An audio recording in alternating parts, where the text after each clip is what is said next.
Very good. So welcome to the joint meeting of the Tuesday at noon District 5000 clubs. My name is Gwen Yamamoto Lau from the Rotary Club of Honolulu.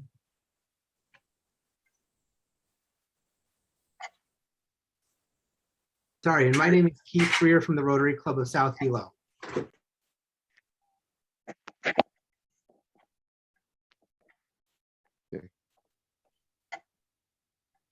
Hello, I'm Rocky Naiole from the Rotary Club of Waianae Coast. And hello, my name is Lori Williams from the Rotary Club of Windward, Oahu. Hello. Oh, Woo. So Gwen, Keith, Rocky, and myself have put together a wonderful meeting for you all and cannot wait to hear General Shinseki speak. But for now, please give a big mahalo to Brian Dunkel, our virtual meeting maestro, Nancy White, our scribe, and Robin McCreary, our photographer. So quick round of applause. Yay. Now, before we get started, can members from all Rotary clubs please type in your names and club names into the Zoom chat area so we can see who is here. So go to your chat function, type in your name and club name. And we have some attending guests, so please type your name and how you were referred into this meeting today. And so let's take a quick minute to do so, and then I will turn it over to Keith. So again, the chat feature on Zoom, your name, Rotary Club, and also the guest, your name and how you were referred to this meeting as well. So is everybody at the chat feature? Yes, no, maybe? All right, Keith, you want to take it over from here? Awesome, thank you so much. Yes, at this point, I would love to introduce to you our former president, Pat Iona Jr. from the Rotary Club of South Hilo for the inspiration. Take it away, Pat.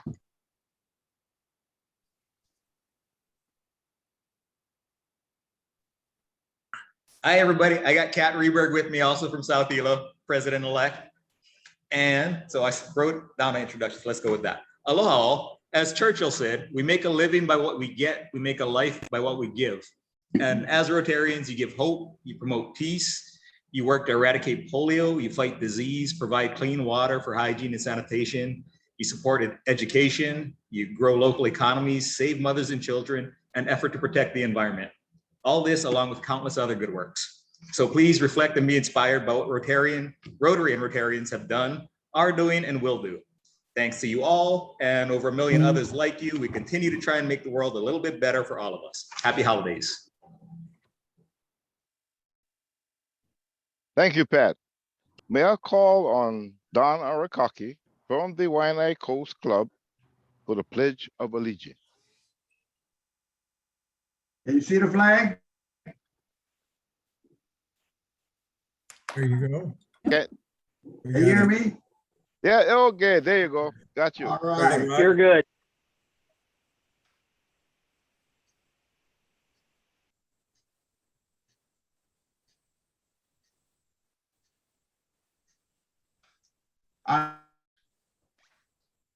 Hear anything? One nation, under God, God, indivisible, indivisible, with liberty with and liberty, justice for all. justice for all. Thank you. Thank you so much, Don. Really appreciate that. Up next is Al Linton from the Honolulu Club with the national anthem. Al? Good morning and aloha. Please join me in the national anthem. Put your hand over your heart. Oh, say, can you see by the dawn's early light what so proudly we hailed at the twilight's last gleaming, whose broad stripes and bright stars through the perilous fight. O'er the ramparts we watched were so gallantly streaming, and the rocket's red glare, the bomb bursting in air, gave proof through the night that our flag was still there. Oh, say does that star-spangled banner yet wave o'er For the the land of the free and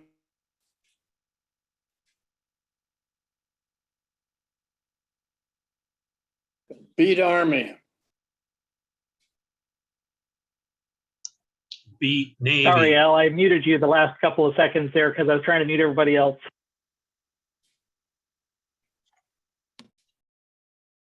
You're up, Rocky.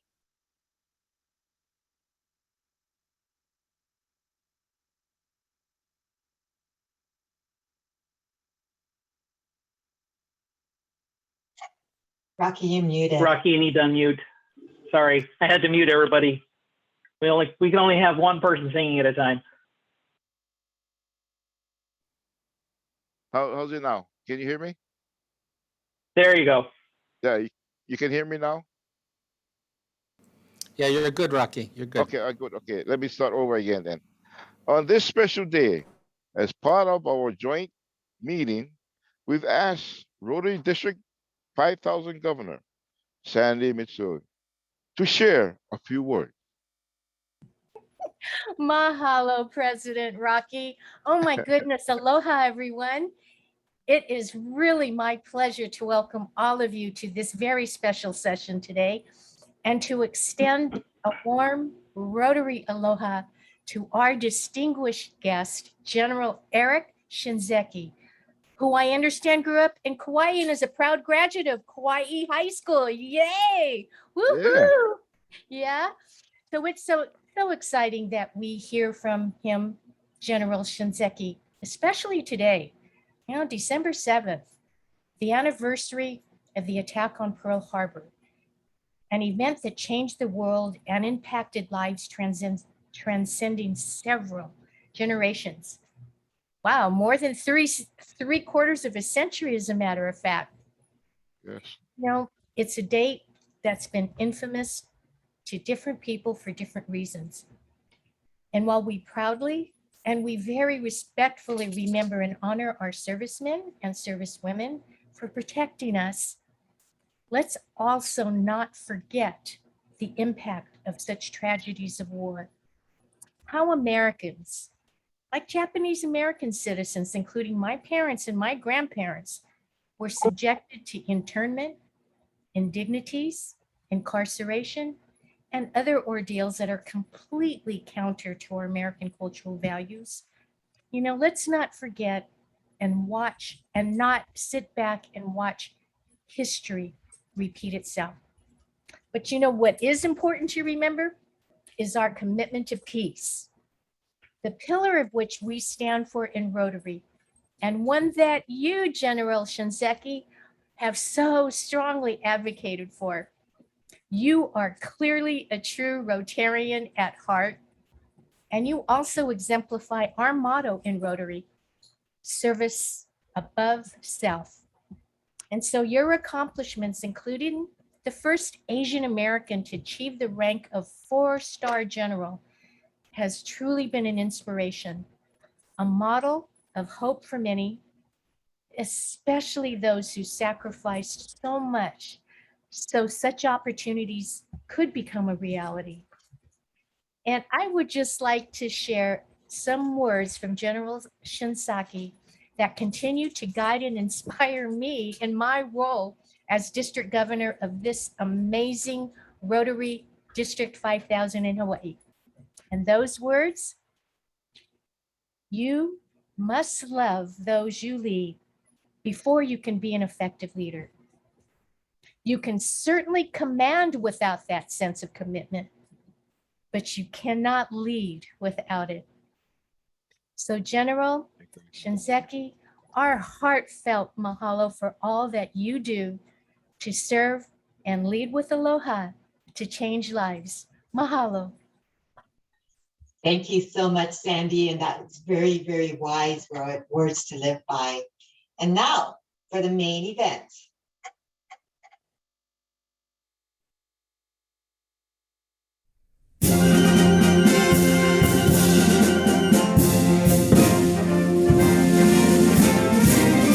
March along, sing a song with the army of the free. Okay. All righty, so I'm sure you have all heard the phrase 6 degrees of separation, meaning that people are 6 social connections away from each other.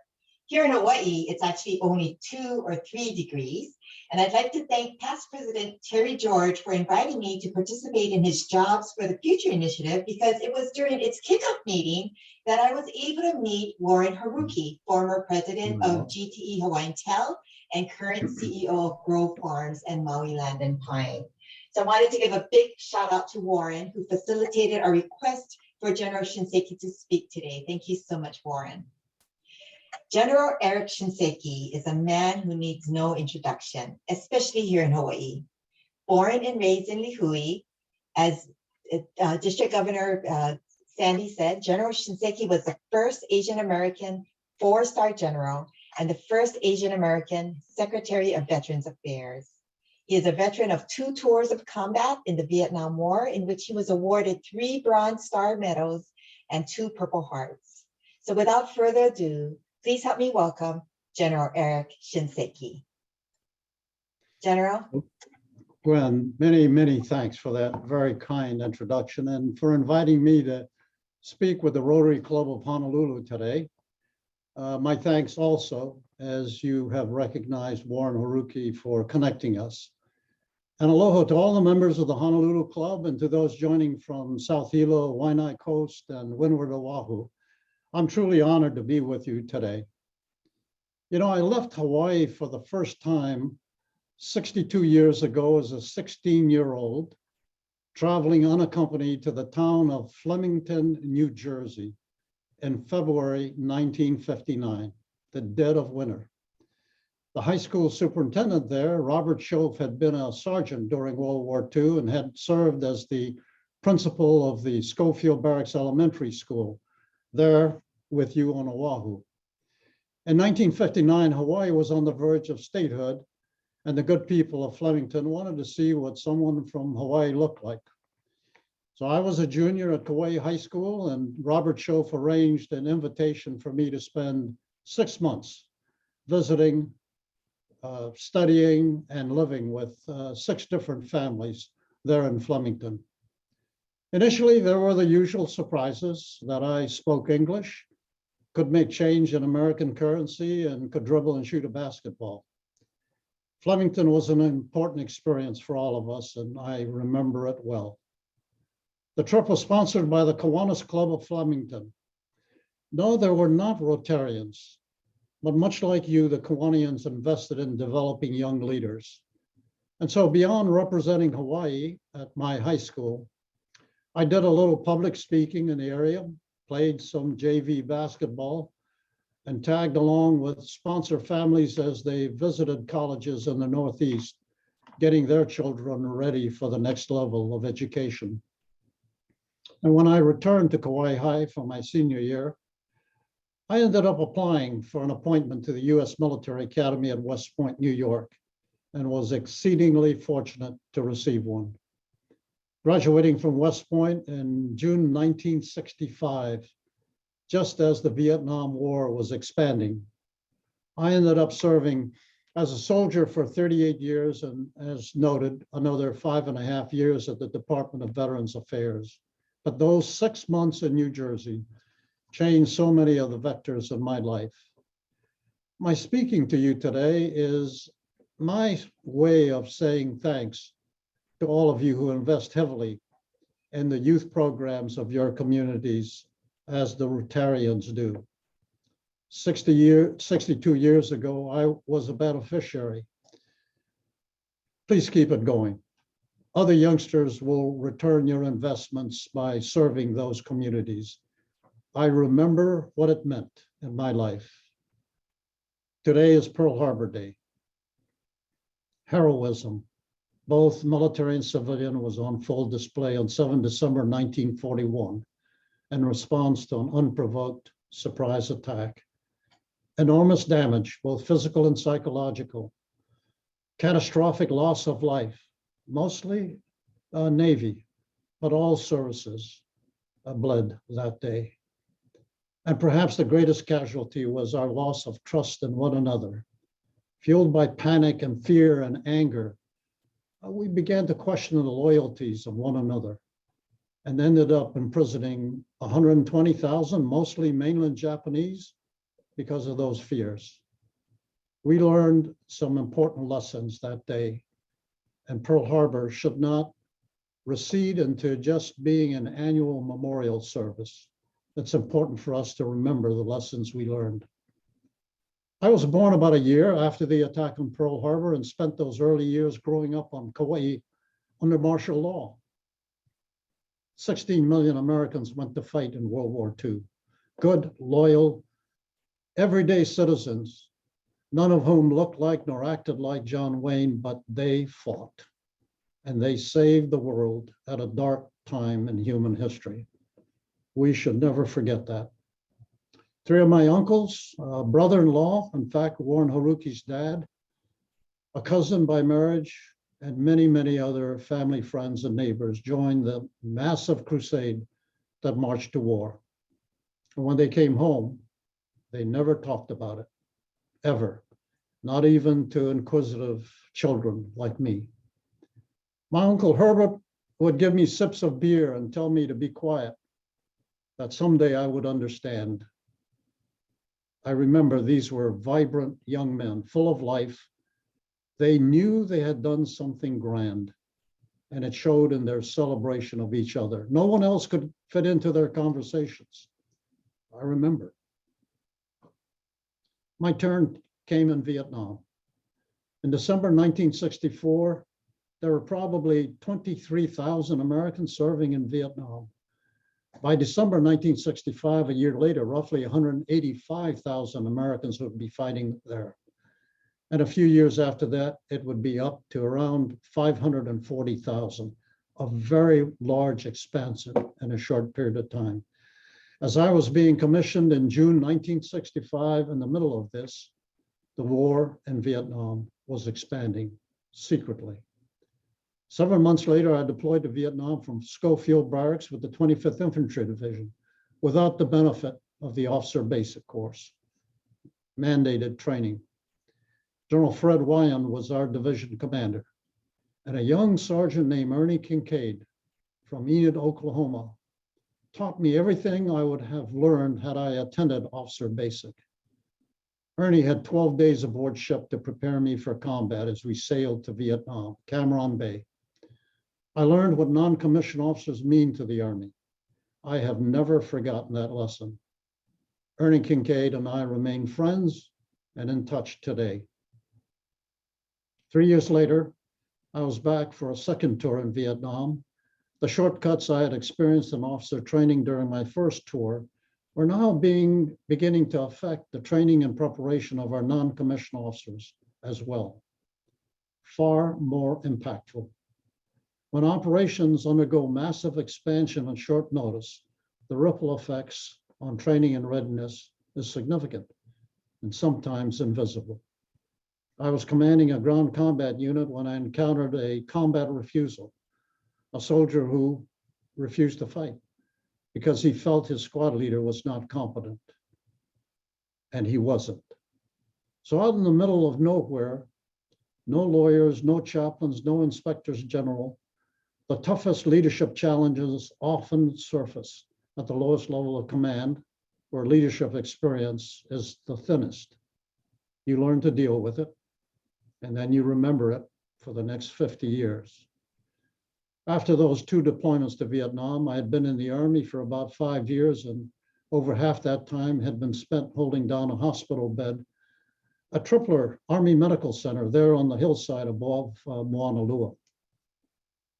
I wasn't going anywhere very fast in those days, but the lessons I learned in Vietnam about myself and the profession would stay with me for a lifetime. And you know, my Uncle Herbert was right. Someday I would understand why the men in my family and others in our community who had gone to World War II with the 100th Infantry Battalion, the 442nd Regimental Combat Team, and the Military Intelligence Service never talked about the war and battle. I can't really say that I intended to make a career of the Army, but having been carried out of tight spots twice on the backs of American soldiers, my gratitude for them and others who served became compelling. 38 years went by in a flash, and today, I walk with a limp. I have double vision. I don't hear very well, but I remember nearly every day of my service, and I bear my stings of battle proudly. I worked with the best, and it was never boring. Following Vietnam, I joined a large procession of soldiers and families rotating routinely between the United States and Europe to uphold our commitments to NATO during the Cold War. Large lethal formations on both sides, including nuclear weapons, faced off against one another in Central Europe. We, the United States, tested our battle plans to defend Western Europe monthly.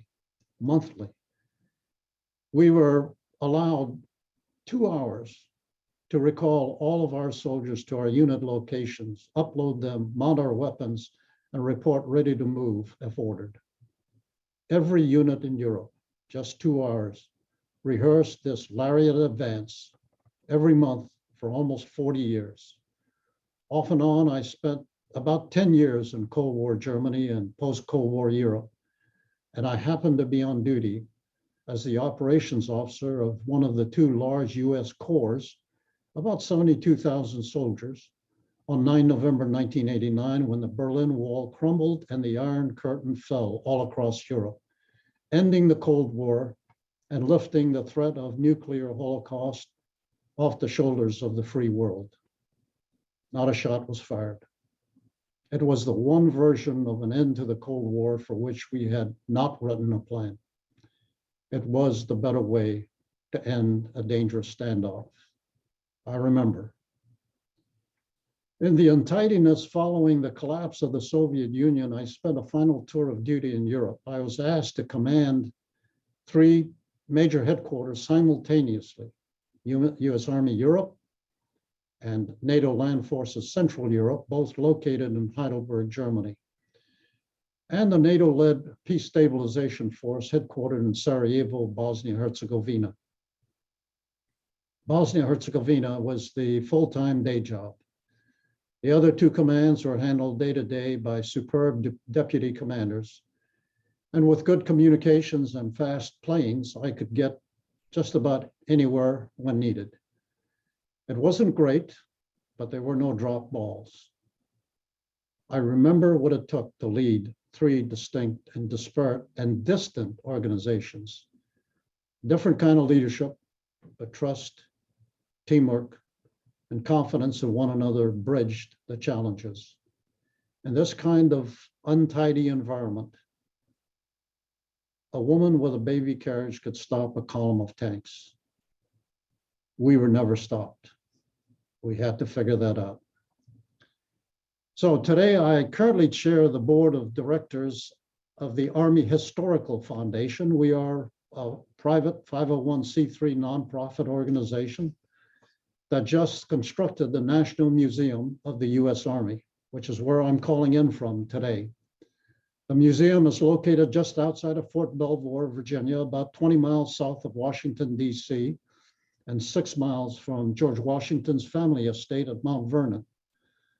Today, the foundation is the congressionally recognized fundraising entity for the National Museum of the US Army. We broke ground in September 2016, and in January 2020, we gifted this completed structure in its entirety to the Army. 185,000 square feet of museum space erected on 85 acres of prime Virginia woodlands. Where the Army Historical Foundation once controlled all of this, buildings and grounds, the museum is now owned and operated by the Army, and the Army Historical Foundation, the group I'm with, has become a tenant in a small corner of the museum we constructed.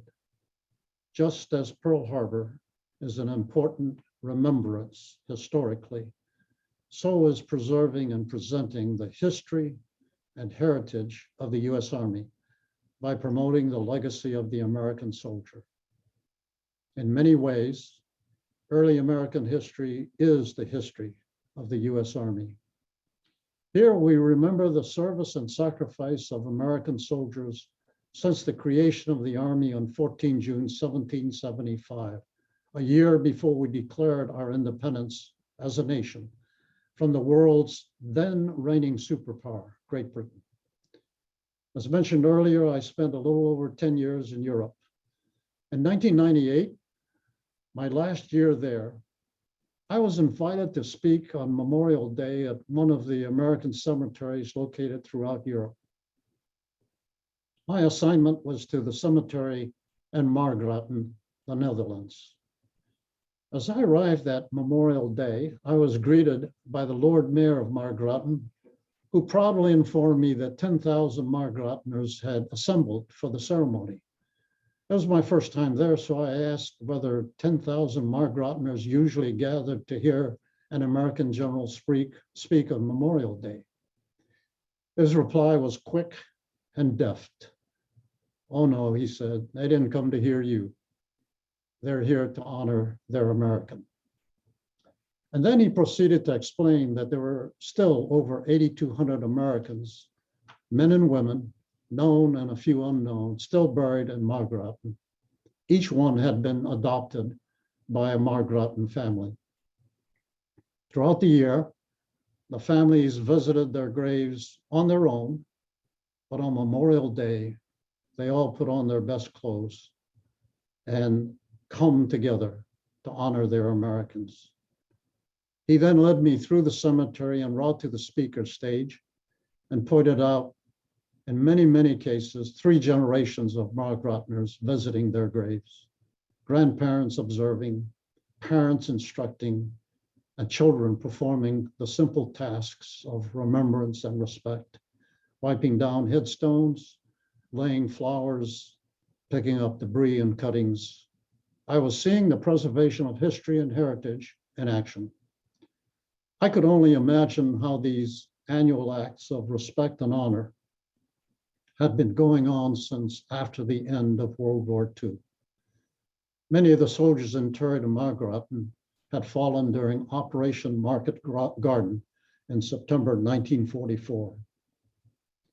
Margrateners today know why they enjoy the freedom and liberty that they do, and ensure that those lessons are passed on generation to generation to preserve the legacy of what these young Americans did for them. I don't know that any of them ever met their American. There was no familial tie, no personal relationships. They simply know the names, the ranks, and maybe home states that are carved into the headstones. But they have made it important to remember the sacrifice of these young Americans for all time. And so as I was leaving, having done my part, I told the Lord Mayor that if I ever had the chance to revisit Margraten on some future Memorial Day, I hope to see this wonderful ritual of thanks and honor being performed for these American soldiers by yet another generation of young Margrateners. And he promised for sure. Now, with life's twists and turns, I happened to be invited to be the 2009 Memorial Day speaker in Margraten, 11 years later. And I went there as the US Secretary of Veterans Affairs. There were 12,000 Margrateners there that day, and none of them came to hear me speak. It was a wonderful experience.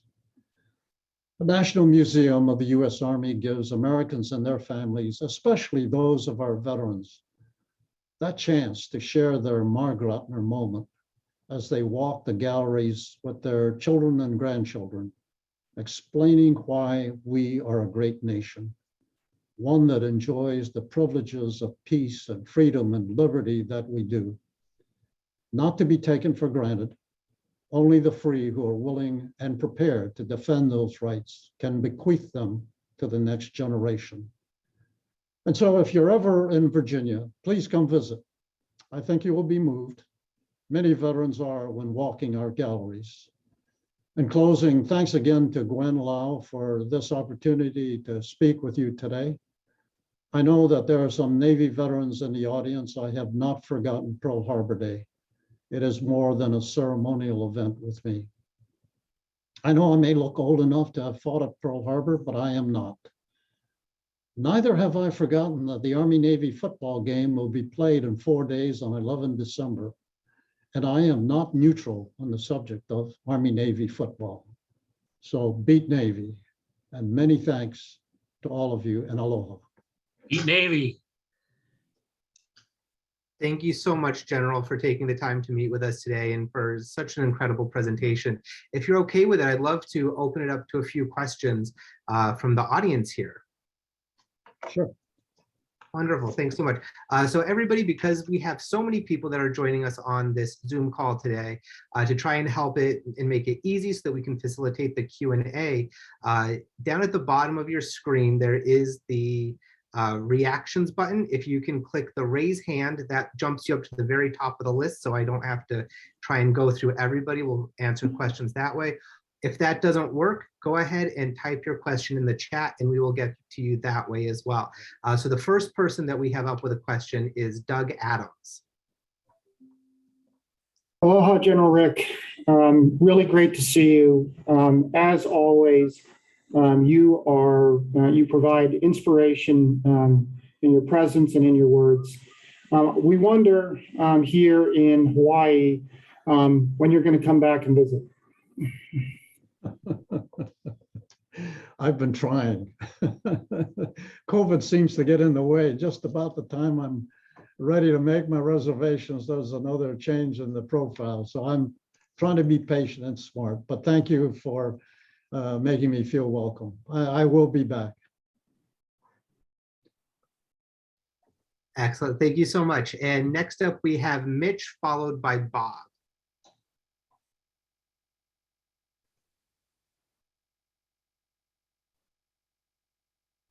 So go ahead, Mitch. He looks like you're on mute. Yeah, you need to come off mute, Mitch. There you go. General, a real honor to have you with us today. Given the history of what you've seen in Europe, I wondered if you had any specific thoughts about the tensions that are building around Ukraine. I do, but my thoughts don't count these days.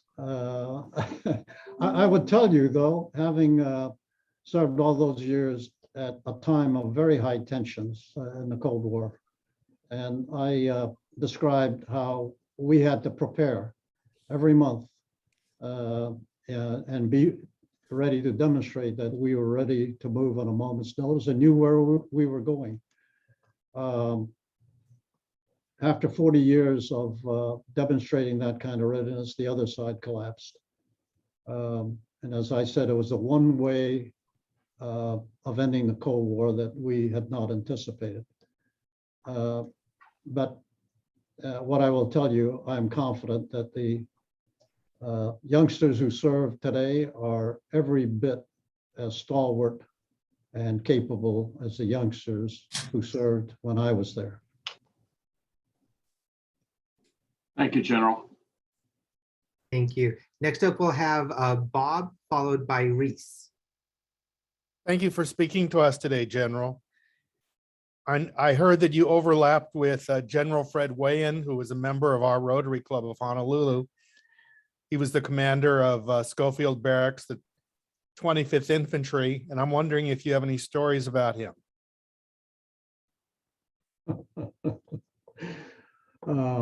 I do, but Not for today, but I do. General Wyan was my division commander, as I said, when I deployed that first time.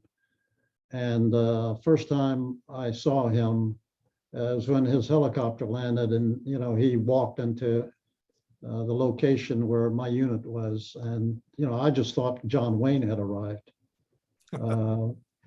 Big, tall, good-looking, a very commanding presence. And over the years, I got to know General Wyan, and I just couldn't tell you how much I miss him. Were there any other four-star generals from Hawaii besides you and he?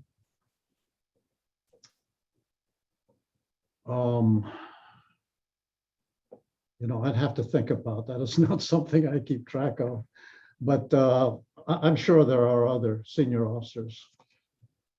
Thank you. Thank you. Next up is Reese, and then we're going to go to the chat for a quick message from Tom, but go ahead, Reese. Aloha, General. A terrific address today. Thank you. This morning, I was talking to your National War College classmate, Russell Fitch, Colonel Air Force, and he says hello. But my question to you is, your address today highlights the importance of unity in addressing the war effort after Pearl Harbor and the Cold War. I'd like your ideas on how the U.S. might unite in this time of COVID and so much misinformation. I'm not sure I'm an expert on how to deal with the challenges in social media. But I remember a time, and you probably do as well, when I thought our country was facing some terrible divisions. I remember big cities being rioted and cities on fire, and divisions over the Vietnam War. And with good leadership, we made it through that. And I'm hopeful that that kind of leadership will prevail as well. But it will take leadership to bring us together. Thank you. And then Tom in the chat did ask, what happened to the soldier who refused to fight?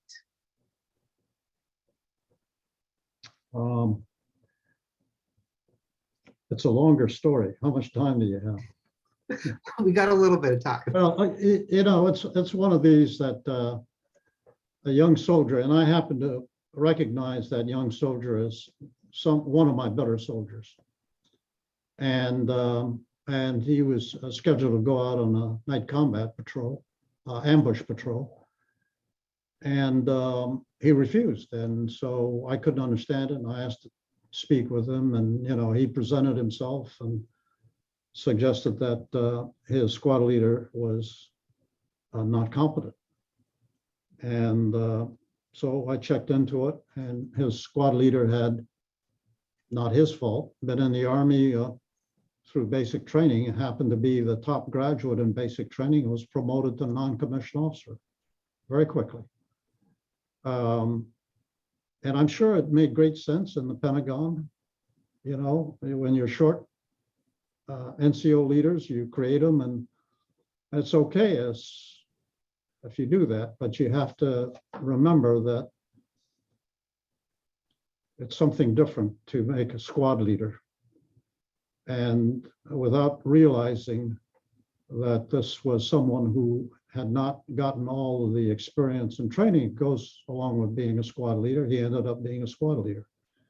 And guess what? The one person to figure it out was this young soldier who said, I'm not going to go. So what choices do you have as a commander on the ground? You can't punish that young soldier. He was the one guy right in the whole chain. And the young sergeant who was given this responsibility was ill prepared, no fault of his own. And so you sort it out, and you make sure that the young sergeant has a chance to be trained, and you don't punish the one soldier who had it right needlessly. Thank you. So we have one more question from the chat from Alice, and then we're going to go to Terry. But Alice is asking, she says, "Thank you, sir. How often do you get back to Hawaii?" Not often enough, but I intend to come back and visit for a good long spell. It's December in Virginia. And this is a balmy day at 42 degrees. Yeah, even with the rain, we're a little bit better off than that. So we'll welcome you back. And Terry George, go ahead. General Shinseki, thank you for your service to our country. In my day job, about 2 degrees removed, I get to work with a lot of high school students to try to improve their pathways to their future, including at your old alma mater, Kauai High School. And a lot of the kids really are sharing this question: should I be optimistic or pessimistic about the future of Kauai, myself, the world, and the nation? And I'm wondering if you had a chance to talk with a young person who had those kinds of questions, how would you advise them to be optimistic or pessimistic about the future?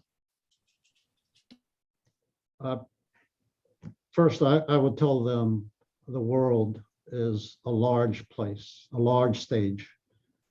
And I didn't realize what that meant until I took that trip for 6 months to New Jersey. And on my own, by myself.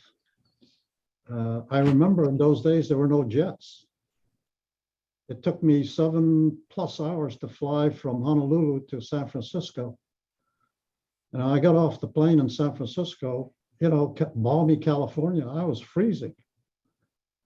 And then it was another 7.5, maybe 8 hours across the continent to land at what was then Idlewild Airport, not JFK, Idlewild Airport, New York City in February.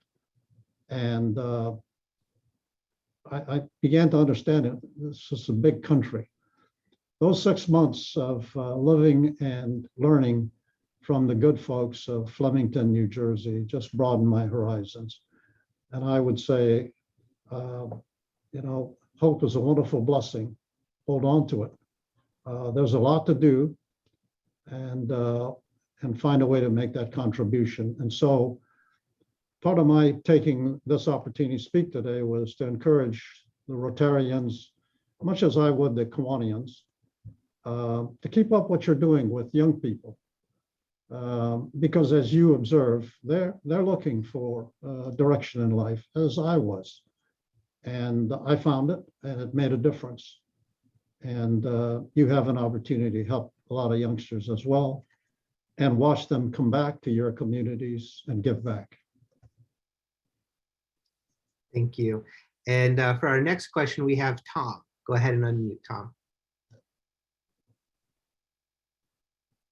Yeah, hi, General Shinseki. I just wonder, are you currently stationed at the Army Museum? And if so, are you going to be around during January? There's a high probability I'll be in the area. I'd love to stop by and see you, or definitely see the museum. I am at the museum, but I'm not here full time. But when you come in January, I'll find a way to be here. And the folks that do run the museum day to day, it's the Army. The Historical Foundation that I work with is also located here. They're a tenant here. Their offices are here. So yes, I will find a way to be here when you come visit. That'd be great. Thank you. Thank you. And Gwen, go ahead. Thank you so much. Thank you so much, General Shinseki. I just had a quick question. So our district governor, Sandy Matsui, is wants to encourage aloha within our district, which is so important and culturally correct. So I was just curious, in your leadership throughout the years in the Army, were there opportunities to incorporate our island values? And if so, how did you do that? What was that? Were you able to incorporate the island values Oh, in your leadership? okay, all right.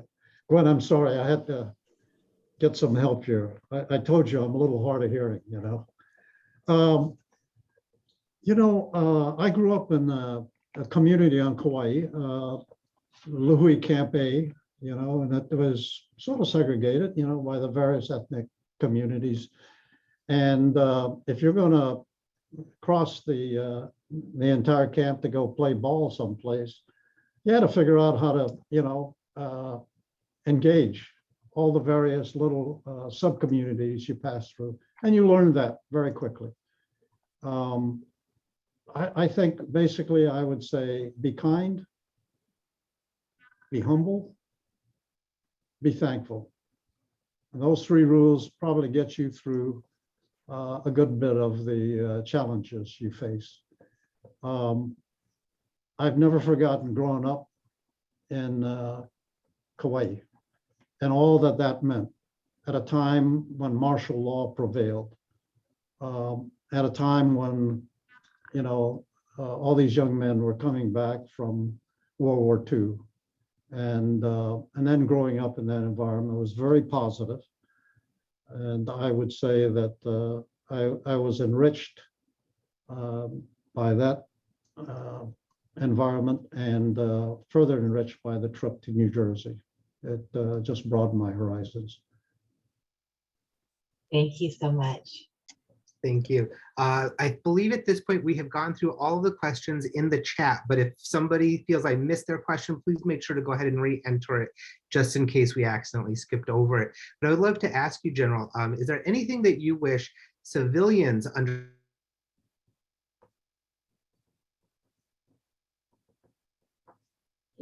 Anything you wish civilians?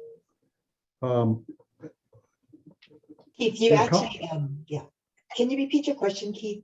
Oh, sure. Sorry. Internet went out a little bit. Is there anything that you wish civilians understood about military service? I would just ask all of us to appreciate the young people who, decide to serve our country. I think less than 1%, of our population ends up serving in uniform, and they carry a huge responsibility for the safety of the nation. And figuring out how to deal with the tensions that, has been part of the reference here today.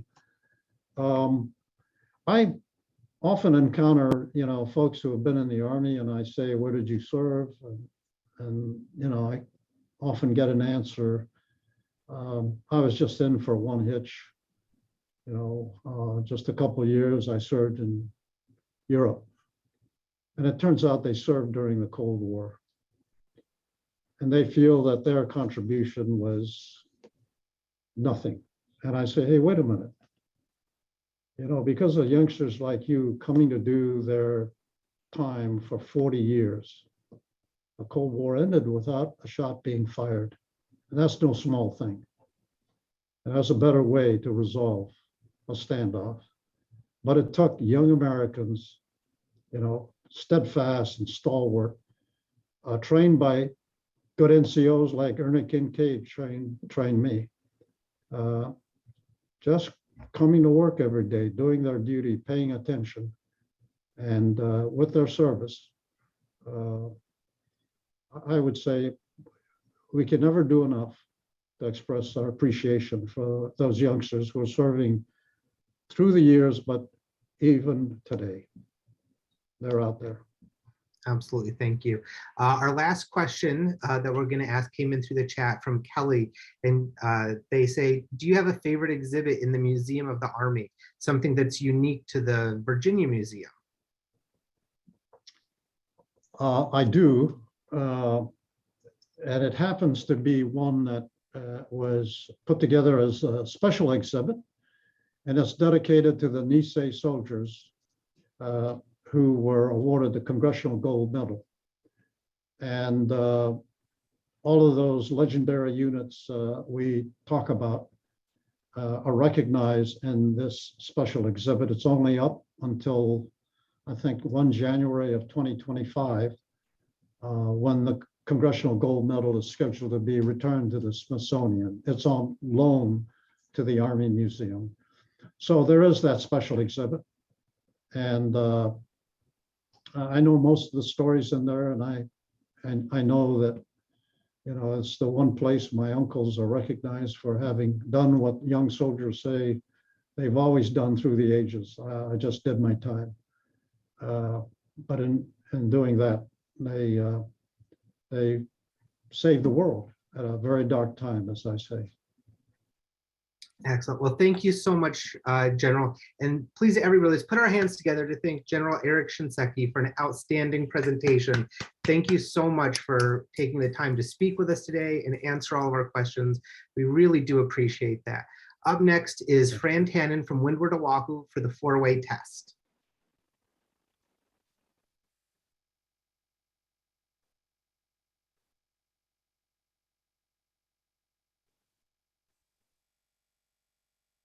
Okay, this is the 4-way test.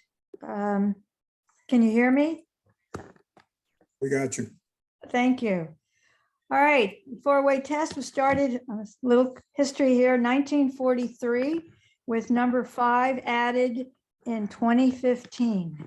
So number 1, these are the 4-way test of the things we think, say, and do. Is it the truth? It is the truth. Is it the truth? Is it fair to all concerned? Will it build goodwill and better friendships? Goodwill and better friendships. Goodwill and better friendships. Will it be beneficial to all concerned? Will it be beneficial? Beneficial to all concerned. And number 5, the new one, is it fun? It'll be fun. Is it fun? Thank you all. Bless everybody.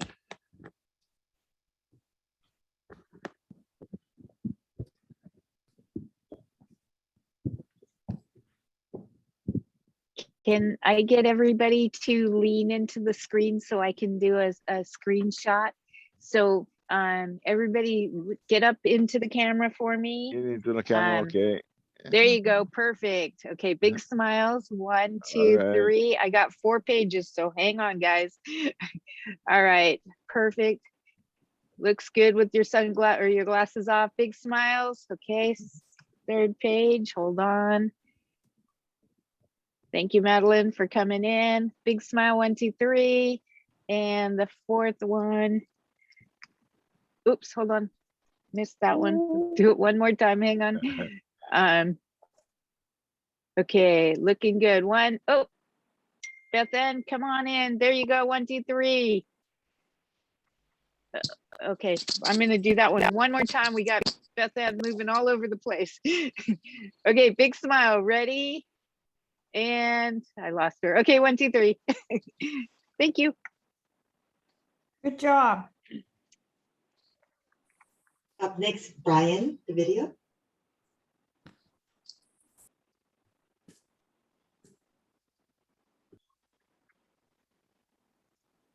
Hang on, we're having technical issues here. I've got too many things going at once. Sorry. All right.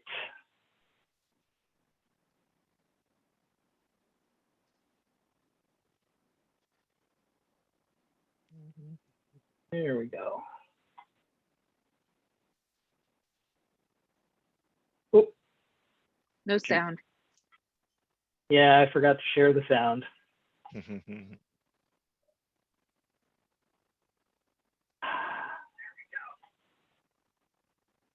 You'd think that I had done this before several times.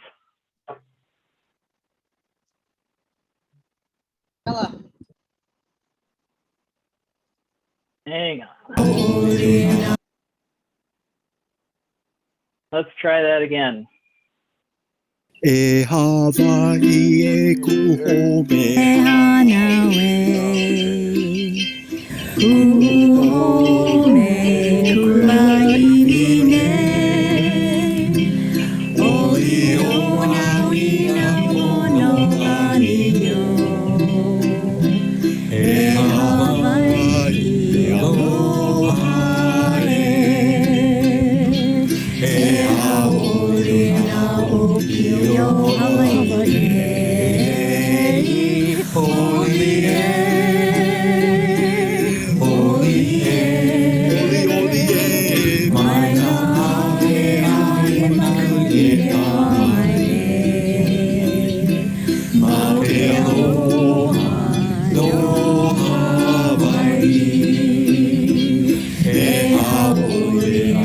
Yo Hawaii hey, Oli hey, Oli hey, Mai na ahe ahe makani e pāmai nei.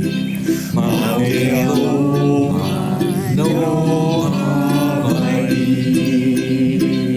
Ma te aloha no Aloha. Mahalo to all of you for attending again today, and mahalo to General Shinseki for an awe-inspiring presentation.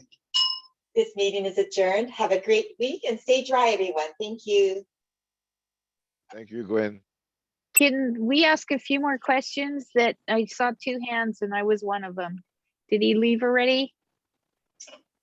General, are you Hello? available for just a couple more questions?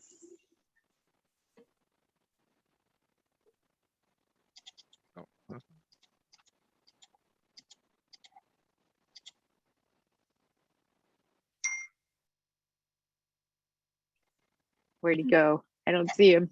Is he there? Still here. He's leaving so fast. Yeah, he's still connected, but I think he may have checked out. All right, let's give him a minute just to see if he would come. Because I came up with an idea to have him record his stories at the museum. So just want to see if he comes back. Really quick, Please. everybody thank Gwen, Keith, Rocky for a great job hosting. Good job, everybody. Thank you, Lori. Thank you, Lori. Thanks everyone. So I don't think so, Robin. I think he might not be available. But thank you everyone for All right. coming. Really appreciate it. Awesome.